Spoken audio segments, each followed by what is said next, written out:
Welcome back. In this lecture, we will discuss conditional independence.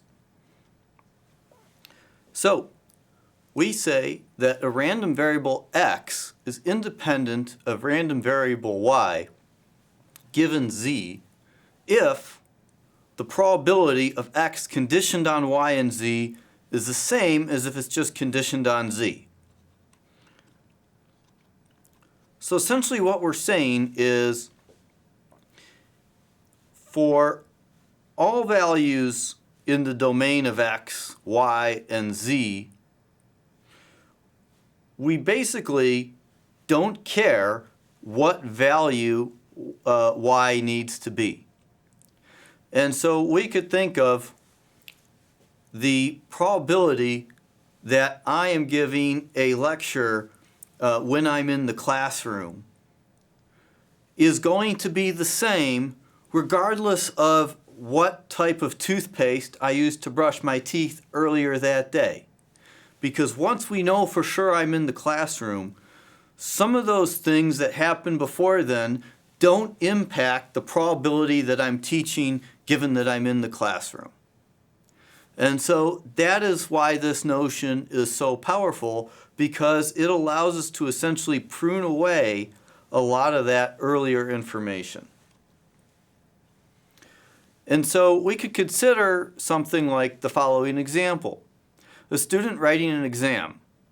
And we could say that there are reasonable independence assumptions amongst the following.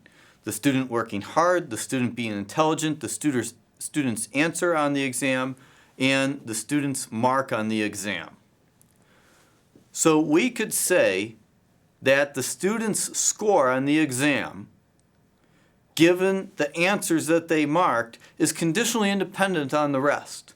Because once we know the answers, it doesn't matter how smart the student is, how hard the student worked, we have the answers that that student wrote into the exam.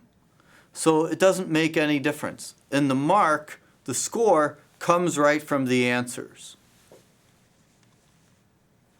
We can think of diagnostic problems, which is sort of a canonical example of this in much the same way. If we know that something that is nearer to the final outcome is for sure working, we can rule out earlier potential causes of a problem as to why something did or did not happen. And so other examples here, the party forming government of Canada is dependent or independent on whether light 1 is given, whether there is outside power. So this makes a lot of sense because the acts of the people in the government, they're not going to depend on these other things. So we could consider any possible values on that light.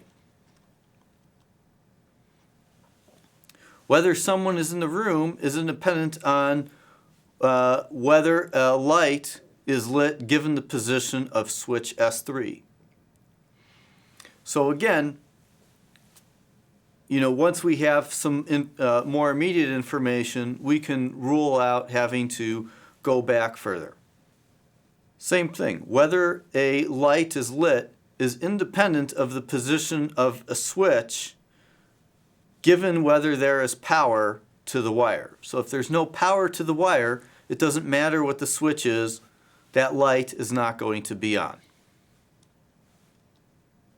Every other variable may be independent of whether light 1 is lit given whether or not there's power in the wire, and the status of light 2.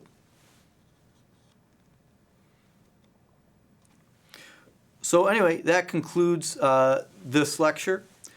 Please stay tuned for more content.